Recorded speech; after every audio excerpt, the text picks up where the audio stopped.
एक बार प्रेम से बोलेंगे कृष्ण कन्हैया की जय, बोलो राधा मैया की जय।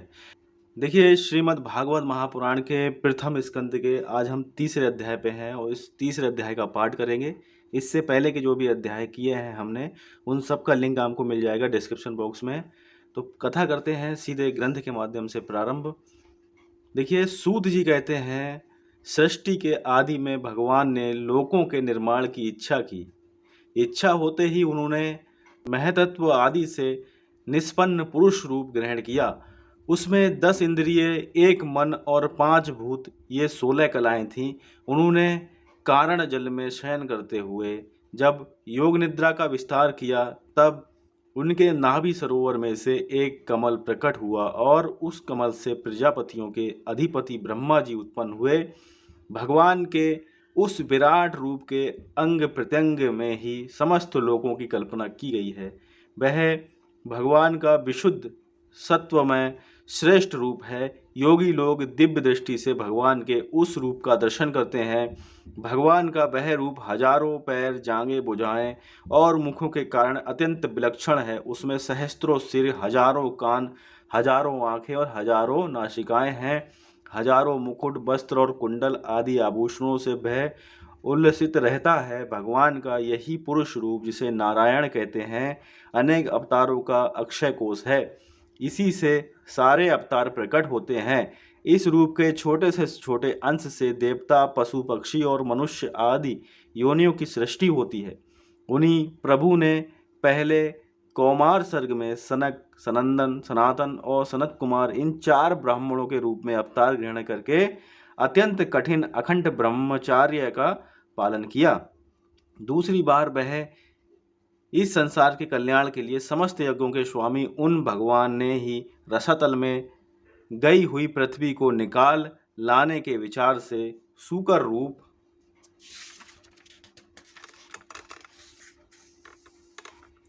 ग्रहण किया। ऋषियों की सृष्टि में उन्होंने देव ऋषि नारद के रूप में तीसरा अवतार ग्रहण किया और सातवत तंत्र का, जिसे नारद पांच रत्न कहते हैं, उपदेश किया। उसमें कर्मों के द्वारा किस प्रकार कर्म बंधन से मुक्ति मिलती है, इसका वर्णन है। धर्म पत्नी मूर्ति के गर्भ से उन्होंने नर नारायण के रूप में चौथा अवतार ग्रहण किया।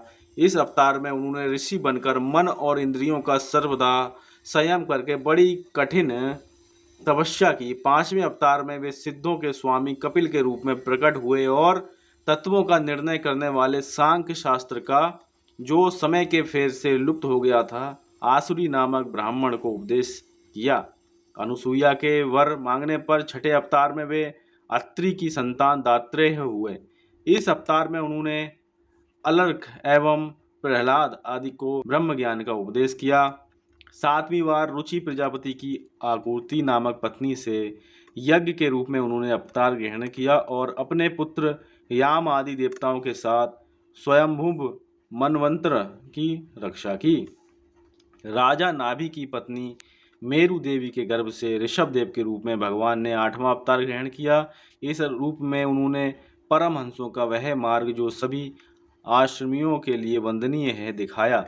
ऋषियों की प्रार्थना से 9वीं बार वे राजा पृथु के रूप में अवतीर्ण हुए। सौनकादि ऋषियों, इस अवतार में उन्होंने पृथ्वी से समस्त औषधियों का दोहन किया था। इससे यह अवतार सबके लिए बड़ा ही कल्याणकारी हुआ।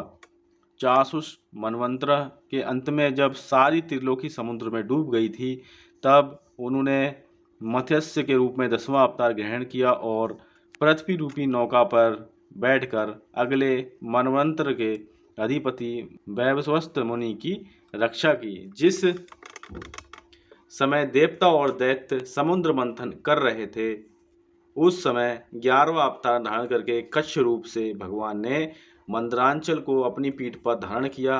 12वीं बार धन्वंतरी के रूप में अमृत लेकर समुद्र से प्रकट हुए और 13वीं बार मोहिनी रूप धारण करके दैत्यों को मोहित करते हुए देवताओं को अमृत पिलाया। 14वें अवतार में उन्होंने नरसिंह धारण किया और अत्यंत बलवान दैत्यराज हिरण्याकश्यपु की छाती अपने नखों से अनायास इस प्रकार फाड़ डाली, जैसे चटाई बनाने वाला सिंह को चीर डालता है। 15वीं बार वामन का रूप धारण करके भगवान दैत्यराज बलि के यज्ञ में गए। वे चाहते तो थे त्रिलोकी का राज, परंतु मांगी उन्होंने केवल 3 पग पृथ्वी। 16वें परशुराम अवतार में जब उन्होंने देखा कि राजा लोग ब्राह्मणों के द्रोही हो गए हैं, तब क्रोधित होकर उन्होंने पृथ्वी को 21 बार क्षत्रियों से शून्य कर दिया। इसके बाद 17वें अवतार में सत्यवती के गर्भ से पराशर जी के द्वारा वे व्यास के रूप में अवतीर्ण हुए। उस समय लोगों की समझ और धारणा शक्ति कम देखकर आपने वेद रूप वृक्ष की कई शाखाएं बना दी। 18वीं बार देवताओं का कार्य संपन्न करने की इच्छा से उन्होंने राजा के रूप में राम अवतार ग्रहण किया और सेतु बंधन, रावण वध आदि वीरता पूर्ण बहुत सी लीलाएं की। 19वें और 20वें अवतारों में उन्होंने यदुवंश में बलराम और श्री कृष्ण के नाम से प्रकट होकर पृथ्वी का भार उतारा। उसके बाद कलयुग आ जाने पर मगध देश बिहार में देवताओं के द्वेषी दैत्यों को मोहित करने के लिए आजन्य के पुत्र रूप में आपका बुद्ध अवतार होगा। इसके भी बहुत पीछे जब कलयुग का अंत समीप होगा और राजा लोग प्रायः लुटेरे हो जाएंगे, तब जगत के रक्षक भगवान विष्णु यश नामक ब्राह्मण के घर कल की रूप में अवतीर्ण होंगे। सौनक आदि ऋषियों जैसे अगाध सरोवर से हजारों छोटे छोटे नाले निकलते हैं, वैसे ही सत्वनिधि भगवान श्री हरि के असंख्य अवतार हुआ करते हैं। ऋषि, मनु, देवता, प्रजापति, मनुपुत्र और जितने भी महान शक्तिशाली हैं, वे सब के सब भगवान के ही अंश हैं। ये सब अवतार तो भगवान के अंश अवतार अथवा कला अवतार हैं, परंतु भगवान श्री कृष्ण तो स्वयं भगवान अवतारी ही हैं। जब लोग दैत्यों के अत्याचार से व्याकुल हो उठते हैं, तब युग युग में अनेक रूप धारण करके भगवान उनकी रक्षा किया करते हैं। भगवान के दिव्य जन्मों की यह कथा अत्यंत गोपनीय रहस्यमयी है। जो मनुष्य एकाग्रचित्त से नियम पूर्वक सायंकाल और प्रातःकाल प्रेम से इसका पाठ करता है, वह सब दुखों से छूट जाता है। प्राकृत स्वरूप रहित चिन्मय भगवान का जो ये स्थूल जगदाकार रूप है, ये उनकी माया के महत्वादि गुणों से भगवान में ही कल्पित है। जैसे बादल वायु के आश्रय रहते हैं और धूसरपना धूल में होता है, परंतु अल्प बुद्धि मनुष्य बादलों का आकाश में और धूसरपने का वायु में आरोप करते हैं। वैसे ही अविवेकी पुरुष सबके साक्षी आत्मा में स्थूल दृश्य रूप जगत का आरोप करते हैं। इस स्थूल रूप से परे भगवान का एक सूक्ष्म अव्यक्त रूप है, जो ना तो स्थूल की तरह आकार आदि गुणों वाला है और ना देखने सुनने में ही आ सकता है। वही सूक्ष्म शरीर है। आत्मा का आरोप या प्रवेश होने से यही जीव कहलाता है और इसी का बार बार जन्म होता है। उपयुक्त सूक्ष्म और स्थूल शरीर अविद्या से ही आत्मा में आरोपित हैं। जिस अवस्था में आत्म स्वरूप के ज्ञान से ये आरोप दूर हो जाता है, उसी समय ब्रह्म का साक्षात्कार होता है। तत्व विज्ञानी लोग जानते हैं कि जिस समय ये बुद्धि रूपा परमेश्वर की माया निवृत्त हो जाती है, उस समय जीव परमानंदमय हो जाता है और अपनी स्वरूप महिमा में प्रतिष्ठित होता है। वास्तव में जिनके जन्म नहीं है और कर्म भी नहीं है, उन हृदयेश्वर भगवान के अप्रकृत जन्म और कर्मों का तत्वज्ञानी लोग इसी प्रकार वर्णन करते हैं, क्योंकि उनके जन्म और कर्म वेदों के अत्यंत गोपनीय रहस्य हैं। भगवान की लीला अमोघ है। वे लीला से ही इस संसार का सृजन, पालन और संहार करते हैं, किंतु इसमें आसक्त नहीं होते। प्राणियों के अंतःकरण में छिपे रहकर ज्ञानेंद्रिय और मन के नियता के रूप में उनके विषयों को ग्रहण भी करते हैं, परंतु उनसे अलग रहते हैं। वे परम स्वतंत्र हैं। ये विषय कभी उन्हें लिप्त नहीं कर सकते। जैसे अनजान मनुष्य जादूगर अथवा नट के संकल्प और वचनों से की हुई करामात को नहीं समझ पाता, वैसे ही अपने संकल्प और वेदवाणी के द्वारा भगवान के प्रकट किए हुए इन नाना नाम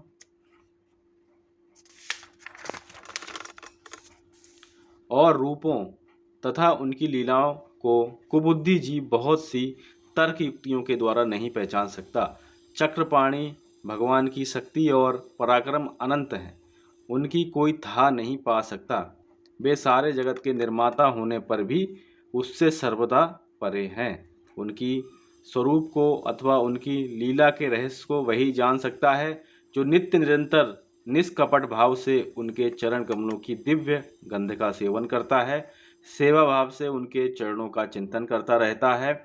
शौनकादि ऋषियों, आप लोग बड़े ही सौभाग्यशाली तथा धन्य हैं जो इस जीव में और विघ्न बाधाओं से भरे इस संसार में समस्त लोकों के स्वामी भगवान श्री कृष्ण से वह सर्वात्मक आत्मभाव वह अनिर्वचनीय अनन्य प्रेम करते हैं, जिससे फिर इस जन्म मरण रूप संसार के भयंकर चक्र में नहीं पड़ना होगा।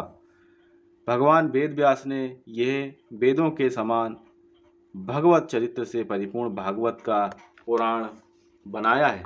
उन्होंने इस श्लाघनीय, कल्याणकारी और महान पुराण को लोगों के परम कल्याण के लिए अपने आत्मज्ञानी शिरोमणि पुत्र को ग्रहण कराया। इसमें सारे वेद और इतिहासों का सार संग्रह किया गया है। सुखदेव जी ने राजा परीक्षित को ये सुनाया। उस समय वे परम ऋषियों से घिरे हुए आमरण अनशन का व्रत लेकर गंगा तट पर बैठे हुए थे। भगवान श्री कृष्ण जब धर्म ज्ञान आदि के साथ अपने परम धाम को पधार गए, तब इस कलयुग में जो लोग अज्ञान रूपी अंधकार से अंधे हो रहे थे, उनके लिए यह पुराण रूपी सूर्य इस समय प्रकट हुआ है। शौनकादि ऋषियों, जब महातेजस्वी सुखदेव जी महाराज वहाँ इस पुराण की कथा कह रहे थे, तब मैं भी वहाँ बैठा था। वहीं मैंने उनकी कृपा अनुमति से इसका अध्ययन किया। मेरा जैसा अध्ययन है और मेरी बुद्धि ने जिस प्रकार इसको ग्रहण किया है, उसी के अनुसार मैं आप लोगों को सुनाऊंगा। चौथा अध्याय अब प्रारंभ होगा, महर्षि व्यास का संतोष। तो एक बार प्रेम से बोलेंगे, जय श्री राधे, जय श्री कृष्णा।